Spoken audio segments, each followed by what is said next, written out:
Good morning, नमस्कार। आप सभी का ग्रेविटी पॉइंट ऑफिशियल चैनल में स्वागत है। मैं सुरेश धर दुबे आज आप लोगों के साथ इन्वायरमेंट इकोलॉजी के अंतर्गत UNFCCC की चर्चा करने के लिए उपस्थित हैं।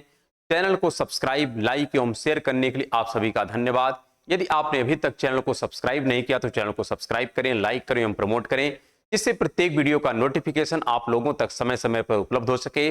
प्रत्येक वीडियो का PDF मटेरियल भी टेलीग्राम चैनल पर उपलब्ध है, आप उसे वहां से डाउनलोड करें, जिसका लिंक नीचे कमेंट बॉक्स में दिया गया है। इस प्लेटफॉर्म के माध्यम से आप लोगों को एनवायरमेंट इकोलॉजी की सीरीज मिल रही है, साथ में मानचित्र द्वारा विश्व के भूगोल की सीरीज है, प्रैक्टिस सीरीज है और कॉन्सेप्ट ज्योग्राफी की सीरीज उपलब्ध है। तो आप इन सभी मटेरियल का भरपूर लाभ उठाएं और अपने एग्जाम को बेहतर करने का पूरा प्रयास करें। हमें आशा है कि आप लोग स्वस्थ हैं, मस्त हैं और अपनी पढ़ाई में संलग्न हैं। तो आइए आज हम समझते हैं सबसे पहले कि किस प्रकार से 1992 अर्थात रियो का जो सम्मेलन हुआ था उसके पश्चात कौन कौन से विंग यहां पर आए थे, उन सब की चर्चा हम लोग एक बार पुनः रिवाइज करते हैं। उसके पश्चात फिर हम लोग आगे बढ़ते हैं। यहां पर अगर हम बात करें तो हमारा अतीत का सम्मेलन है रियो, और इसी को हम कहते हैं पृथ्वी, और इसी को कहते हैं UNCET।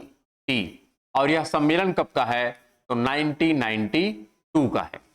यहां पर जो सबसे पहली विंग्स आई थी, या सबसे पहले तो हम नहीं कहेंगे, अर्थात एक ही साथ कई प्रकार के यहां पर इनिशिएटिव लिए गए थे। एक इनिशिएटिव जो था यह था मरुस्थलीकरण पर। किस पर था? मरुस्थलीकरण पर, अर्थात UNCCT, जिसकी चर्चा हम लोग कंप्लीट कर चुके हैं। दूसरा जो इनिशिएटिव था यह था एजेंडा 21, इसकी भी चर्चा हम लोग कंप्लीट कर चुके हैं। इसी प्रकार हमने कहा था ग्लोबल इन्वायरमेंट फैसिलिटी, इसकी भी चर्चा हम लोग कंप्लीट कर चुके हैं। यहां पर जो अगला इनिशिएटिव है इसका नाम है UNFCCC, अर्थात जलवायु परिवर्तन। क्या है? जलवायु परिवर्तन। तो आज की जो शुरुआत है यह पूरी तरीके से जलवायु परिवर्तन पर आधारित है, जिसकी चर्चा आज हम लोग करेंगे। तो आइए समझते हैं UNFCCC के विषय में कि UNFCCC क्या है और किस प्रकार से यह वर्क करता है। तो अगर हम देखें तो यहां पर आइए समझते हैं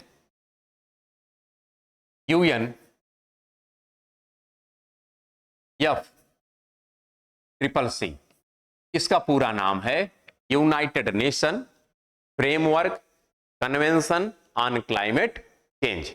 आप कह सकते हैं United nation framework convention on climate change,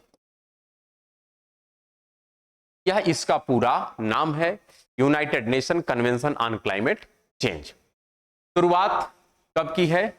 92 में इसका इनिशिएटिव शुरू किया गया था, लेकिन वास्तव में यह इफेक्ट में कब आया है? तो यह इफेक्ट में आता है UNFCCC, यह इफेक्ट में आता है 1994 में। तो 1994 से यह कार्यरत है, अर्थात यह इफेक्ट हुआ है 1994 में। और इसका जो सबसे पहला सम्मेलन था, सबसे पहला सम्मेलन ध्यान रखिएगा, इसका जो कॉन्फ्रेंस ऑफ पार्टीज पहली है, कोप नंबर 1, यह थी 1995 में। कब हुई है? 1995 में। हमने यह डिस्कशन किया था कि जो UNCCC है इसका पहला कन्वेंशन हुआ था 1997 में, लेकिन इसका पहला कन्वेंशन हुआ था 1995 में। और आपको यह साल इसलिए याद होना चाहिए क्योंकि हमने अतीत में यह डिस्कशन किया था कि जो हमारा एजेंडा 21 था, एजेंडा IPCC, तो यहां पर हमने कहा UNFCCC का जो कॉन्फ्रेंस ऑफ पार्टीज पहली थी यह हुई थी 1995 में। कॉन्फ्रेंस ऑफ पार्टीज जो शब्द है कोप, यह हर प्रकार के सम्मेलन के लिए इस्तेमाल किया जा सकता है, चाहे वह आर्द्रभूमि का सम्मेलन हो, चाहे वह जैव विविधता का सम्मेलन हो, चाहे मरुस्थलीकरण का हो, चाहे जलवायु परिवर्तन का हो। यहां पर हमको किसी प्रकार का कोई ऐतराज नहीं होना चाहिए। बस समझना यह है कि यह जो कॉन्फ्रेंस ऑफ पार्टीज है इसका संबंध किससे है। तो यह जो कॉन्फ्रेंस ऑफ पार्टीज जिसके विषय में हम डिस्कस कर रहे हैं इसका संबंध है UNFCCC से। ये बातें स्पष्ट हो गई होंगी। हम डिस्कस करते हैं कि इसी 1995 में एक रिपोर्ट आई थी IPCC की, और यह रिपोर्ट थी AR2 असेसमेंट रिपोर्ट 2 95 में हमारे सामने आई थी।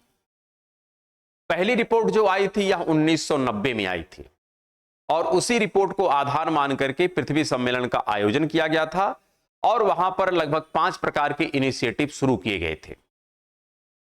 तो यहां पर अगर हम बात करें, जलवायु परिवर्तन की समस्या इतनी विकराल रूप से आगे बढ़ रही थी, बल्कि हम कहें कि बढ़ रही है, कि समय समय पर इसके लिए प्रमुख बिंदुओं को हाईलाइट करने का कार्य IPCC करता है अपनी रिपोर्ट के माध्यम से।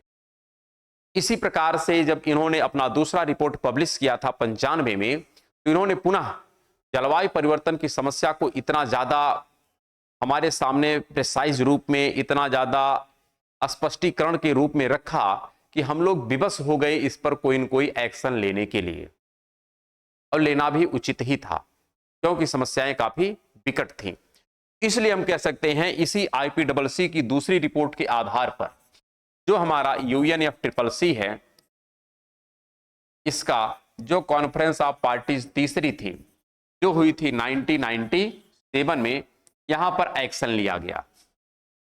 तो AR2 पर वास्तविक एक्शन जो लिया गया है यह कब लिया गया, तो यह लिया गया है 1997 में, जब कॉन्फ्रेंस ऑफ पार्टीज किसकी चल रही थी, UNFCCC की चल रही थी। और यह कहां पर चल रही थी यह भी हमको स्पष्ट होना चाहिए। तो यह चल रही थी क्योटो शहर में। कहां चल रही थी, क्योटो शहर में।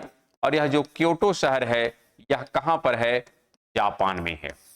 और इसी के आधार पर इस पूरे कन्वेंशन का नाम रखा जाता है क्योटो प्रोटोकॉल। क्या रखा जाता है, क्योटो प्रोटोकॉल। तो क्योटो प्रोटोकॉल कैसे आया है, इसकी एक छोटी सी यह कहानी थी कि वैसे UNFCCC का इनिशिएटिव है 92 का, लेकिन यह इफेक्ट में आता है 94 में। इसका पहला सम्मेलन होता है 95 में। 95 में ही IPCC की दूसरी रिपोर्ट आती है जिसमें जलवायु परिवर्तन की समस्या को बहुत बेहतरीन तरीके से हाईलाइट करके दिखाया गया है, और उस पर वास्तविक जो एक्शन लिया गया है वह 97 में लिया गया, जब सम्मेलन चल रहा था जापान के क्योटो शहर में।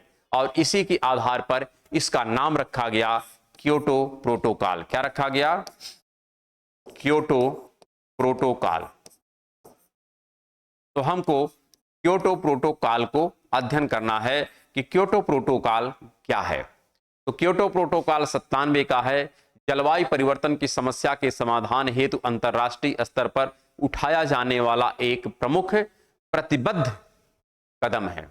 प्रतिबद्ध इसलिए हम कहते हैं क्योंकि यह बाध्यकारी है। प्रोटोकॉल का तात्पर्य ही होता है बाध्यकारी समझौता। क्या इसका नाम होता है, बाध्यकारी समझौता। यह हमको स्पष्ट होना चाहिए। प्रोटोकॉल का तात्पर्य होता है एक प्रकार से बाध्यकारी समझौता।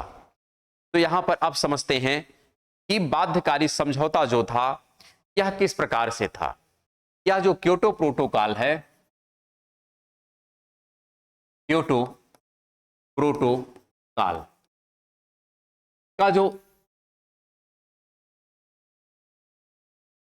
इसका जो अगर हम बात करें इसका इंप्लीमेंटेशन जो किया गया है, इंप्लीमेंटेशन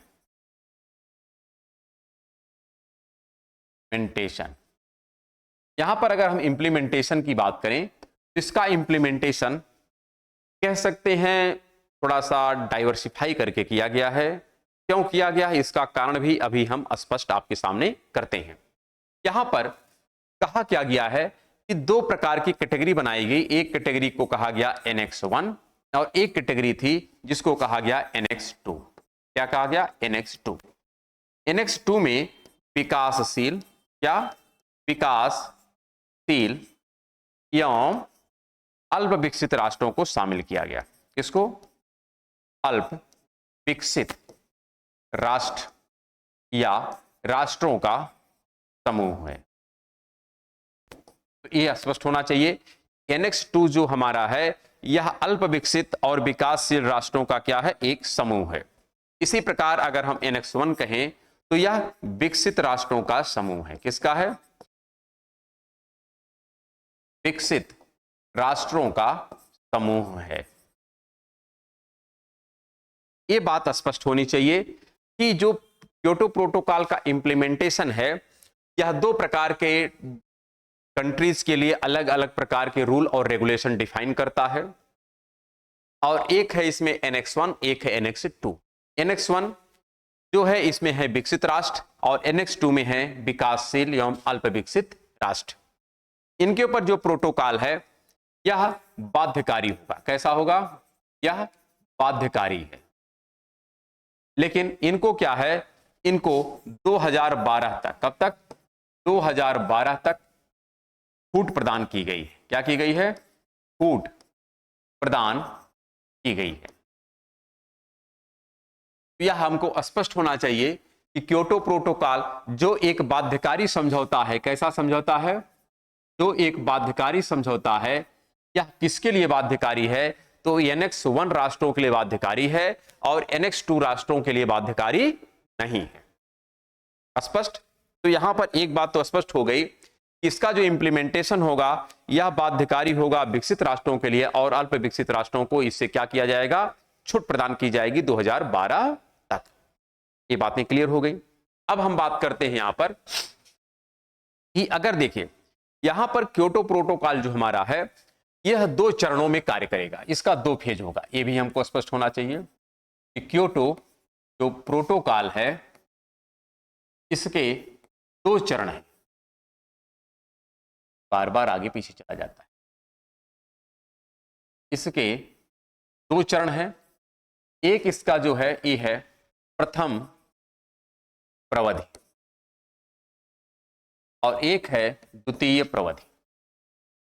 द्वितीय प्रवधि जो पहली प्रवधि है इसका कार्यकाल जो है, प्रथम प्रवधि का कार्यकाल यह 2008 से 2012 का है, और जो दूसरा प्रवधि है इसका कार्यकाल है 2000 अर्थात हम कहेंगे अब 13 से 2020 तक का है। अर्थात यह क्योटो प्रोटोकॉल 2 फेज में इंप्लीमेंट होगा। पहला फेज 2008 से 2012 का है और दूसरा फेज 2013 से 2020 का है। यहां पर अब कुछ हमको तकनीकी बातों को समझना अनिवार्य है, क्योंकि उसको बगैर समझे हम यहां पर क्योटो प्रोटोकॉल का जो थीम है वो समझ नहीं पाएंगे। अब देखिए यहां पर अगर आपसे पूछा जाए क्योटो प्रोटोकॉल का जो उद्देश्य है ये क्या है, पहले तो ये स्पष्ट होना चाहिए, और इसके लिए हमने क्या लक्ष्य रखा है ये भी हमको स्पष्ट होना चाहिए। यहां पर हम बात करते हैं क्योटो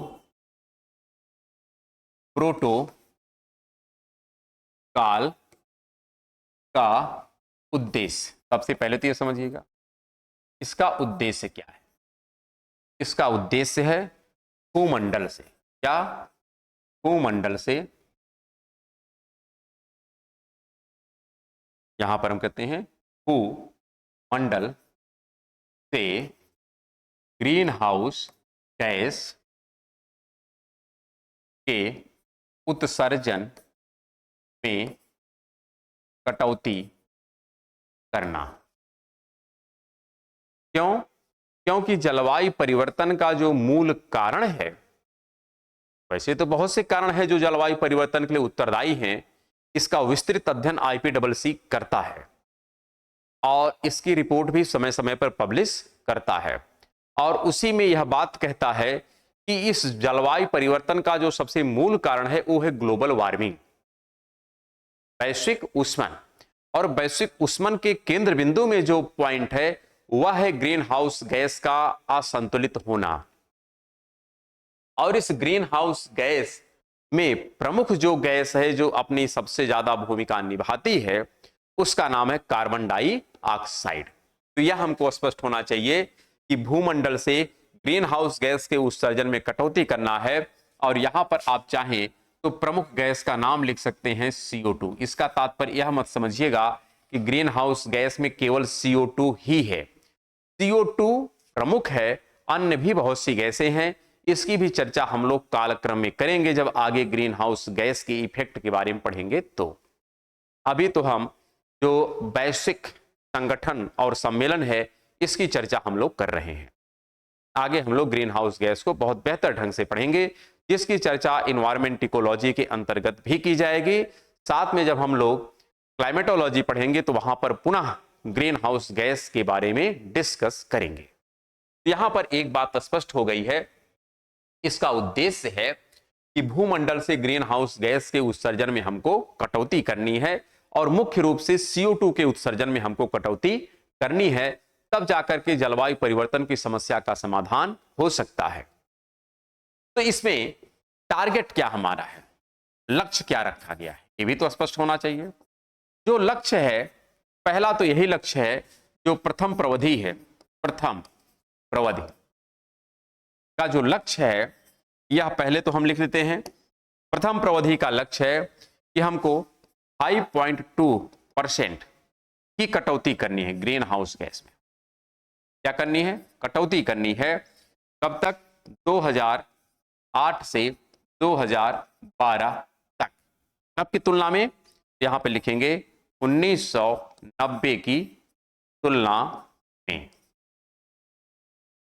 पहला लक्ष्य यह रखा गया कि अगर हमको जलवायु परिवर्तन की समस्या का समाधान करना है तो तात्कालिक रूप से हमको यह पहला कदम तो उठाना ही है, अर्थात हमको 5.2% ग्रीन हाउस गैस के उत्सर्जन में कटौती करनी है 2008 से 2012 तक, क्योंकि क्योटो प्रोटोकॉल का यह पहला चरण होगा और वो भी 1990 की तुलना में। इसी प्रकार जो इसका दूसरा फेज होगा, अर्थात द्वितीय प्रवधि के दौरान हमको क्या करना है, यहां पर 18%, क्या 18% ग्रीन हाउस गैस के उत्सर्जन में कटौती करनी होगी 2020 तक। ये बातें हमको स्पष्ट होनी चाहिए, क्योंकि जब यह बात स्पष्ट होगी तभी जाकर के हम 2012 का जो दोहा राउंड है उसके विषय वस्तु को समझ पाएंगे। खैर, जब हम 2012 में पहुंचेंगे तो इस सेकंड प्रवधि के विषय में पुनः डिटेल में डिस्कशन करेंगे। अभी तो बस इतना समझिएगा कि दोनों टाइम फ्रेम का जो लक्ष्य है यह अलग अलग है। अभी तो हमको इसके पहले टाइम फ्रेम की चर्चा करनी है, जो पहली प्रवधि है इसकी चर्चा करनी है कि किस प्रकार से क्योटो प्रोटोकॉल का इतिहास आगे बढ़ा है। तो यहां पर एक बात तो स्पष्ट हो गई, क्योटो प्रोटोकॉल कब लाया गया, उद्देश्य क्या था, इसके तहत क्या करना है, ये सब बातें हमने कर लिया है। लेकिन यहां पर कुछ लोगों को छूट देगी, कुछ लोगों को छूट नहीं दी गई है। यह भी एक विषय वस्तु है जो हमको समझना चाहिए। अब क्योटो प्रोटोकॉल को लागू करने में बहुत सारी समस्याएं आती हैं, इसके पीछे कारण क्या है, पहले तो हम इसको स्पष्ट करते हैं। अब आइए समझते हैं कि क्योटो प्रोटोकॉल को लागू करने में क्या क्या समस्याएं आई हैं। तो यहां पर हम बात करते हैं क्योटो प्रोटोकॉल के दौरान उत्पन्न होने वाली जो समस्याएं हैं वह क्या है। यहां पर ध्यान रखिएगा, हमको करना क्या है, यदि जलवायु परिवर्तन की समस्या का समाधान करना है, क्या करना है, समाधान करना है, तो करना क्या होगा, इसके लिए करना होगा ग्लोबल वार्मिंग, क्या, भूमंडलीय, ध्यान से समझिएगा, भूमंडलीय ऊष्मन, यहां पर भूमंडलीय ऊष्मन की समस्या का समाधान करना होगा, समाधान करना होगा। और अगर भूमंडलीय ऊष्मन की समस्या का समाधान करना होगा तो हमको और क्या करना होगा, इसका तात्पर्य है हमको ग्रीन हाउस गैस या कहें CO2 के उत्सर्जन में, ध्यान रखिएगा, के उत्सर्जन में कटौती करनी होगी। और इस CO2 के उत्सर्जन में कटौती का जो तात्पर्य है, यह भी स्पष्ट होना चाहिए। इसका तात्पर्य है कि जो CO2 का उत्सर्जन होता है या ग्रीन हाउस गैस का जो प्रमुख उत्सर्जन होता है, ये कहां से होता है? तो यह होता है जीवाश्म ईंधन से। कहां से होता है? जीवाश्म ईंधन से। तो इसका तात्पर्य है अगर इस ग्रीन हाउस गैस के उत्सर्जन में कटौती करनी है तो हमको जीवाश्म ईंधन के प्रयोग में कटौती करनी होगी। जीवाश्म ईंधन के अंतर्गत अगर हम देखें तो हमारा पेट्रोलियम आता है। क्या आता है? पेट्रोलियम है। इसके अलावा गैस है, कोयला है। ये सभी जो हमारे एनर्जी के सोर्स हैं, इनको हम लोग जीवाश्म ईंधन के दायरे में रखते हैं। तो यदि हमको, ध्यान रखिएगा यहां पर, यदि हमको इस जीवाश्म ईंधन में कटौती करनी है, पेट्रोलियम ईंधन के प्रयोग में कटौती करनी है, तो यहां पर करना क्या होगा? यहां पर हमारा जो ऊर्जा की आपूर्ति है, क्या? ऊर्जा की आपूर्ति ये क्या होगी? घटेगी। और यदि ऊर्जा की आपूर्ति घटेगी तो इसका तात्पर्य ये है कि हमारा जो आर्थिक विकास है, क्या है? आर्थिक विकास या घटेगा या रुक जाएगा। क्या होगा? रुक जाएगा। तो इस प्रकार से आप यदि इस समस्या का समाधान करना चाहते हैं तो कोई भी राष्ट्र इस सम्मेलन को मानने को तैयार या इस प्रोटोकॉल को मानने के लिए तैयार नहीं होगा। आप पर्यावरण के नाम पर, पर्यावरण के संरक्षण के नाम पर अंतोतगत्वा हमारे आर्थिक विकास को बाधित करें, कहीं से भी हमको एक्सेप्ट नहीं होगा। इसका तात्पर्य है यदि क्योटो प्रोटोकॉल को लागू करना है तो हमको ग्रीन हाउस गैस के उत्सर्जन में कटौती का तात्पर्य है कि हमको अपना आर्थिक विकास रोकना पड़ेगा। तो ऐसे में कोई भी राष्ट्र इसको मानने को तैयार नहीं होगा, विशेष तौर पर विकासशील और अल्प विकसित राष्ट्र, क्योंकि वे ये कहेंगे कि हमने अभी तक तो विकास किया ही नहीं, हमने अभी तक ग्रीन हाउस गैस का उत्सर्जन किया नहीं, तो फिर इसका नियम हमारे ऊपर लागू क्यों किया जाएगा? इसलिए उनको 2012 तक छूट दी गई। लेकिन विकसित राष्ट्रों को इससे छूट इसलिए नहीं दी गई क्योंकि इन लोगों के द्वारा ही अतीत में अत्यधिक मात्रा में जीवाश्म ईंधन का प्रयोग किया गया, जिसके परिणाम स्वरूप बहुत प्रकार की समस्याएं हमको देखने को मिल रही हैं। इसलिए उनके ऊपर यह बाध्यकारी तरीके से लागू किया गया। लेकिन यहां पर एक बात यह भी समझनी है कि विकासशील राष्ट्र को तो मुक्त किया गया, लेकिन विकसित राष्ट्रों के ऊपर बाध्यकारी तरीके से लागू करने की बात की गई, तो विकसित राष्ट्र भी इसको सहजता से स्वीकार करने के मूड में नहीं थे। क्यों? क्योंकि इनका इससे आर्थिक विकास रुकने वाला था। ये लोग कहते क्या हैं विकसित राष्ट्र? क्योंकि देखिए, अगर बड़े लोग कुछ काम करते हैं तो छोटे लोगों के लिए एक उदाहरण प्रस्तुत होता है। और आप समझिएगा, पूरा ये जो विश्व कम्युनिटी है यह विकसित राष्ट्रों के ही नियंत्रण में रहती है, और यदि ये लोग कुछ गलत कार्य करेंगे तो उसका इंप्लीमेंटेशन सभी राष्ट्र करेंगे। इसलिए ये लोग क्या करते हैं, एक अच्छा उदाहरण प्रस्तुत करने के लिए अपने ऊपर इस क्योटो प्रोटोकॉल का एक छोटा सा कार्यकाल अपने ऊपर लागू करेंगे, लेकिन कुछ प्रावधानों के साथ लागू करेंगे। क्योंकि जब ये लागू करेंगे तब तो होगा ना, देखो भाई हमने तो लागू किया, इसलिए अब आपको भी इसके प्रावधान को मानना चाहिए। इसलिए हम कहते हैं इस क्योटो प्रोटोकॉल को कैसे लागू किया गया, क्योंकि मूल समस्या आपके समझ में आ गई होगी। क्योटो प्रोटोकॉल लागू का तात्पर्य है आर्थिक विकास रुकना, और कोई भी विकसित राष्ट्र ये नहीं चाहेगा कि हम अपना आर्थिक विकास रोक करके पर्यावरण की सुरक्षा करें।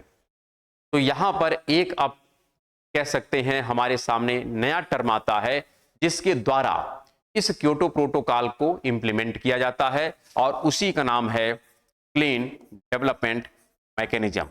और क्लीन डेवलपमेंट मैकेनिज्म क्या है, इसकी प्रॉपर चर्चा हम लोग कल के क्लास में करेंगे। तो इसलिए हम लोग मिलेंगे अब कल के क्लास में। तब तक के लिए नमस्कार, धन्यवाद।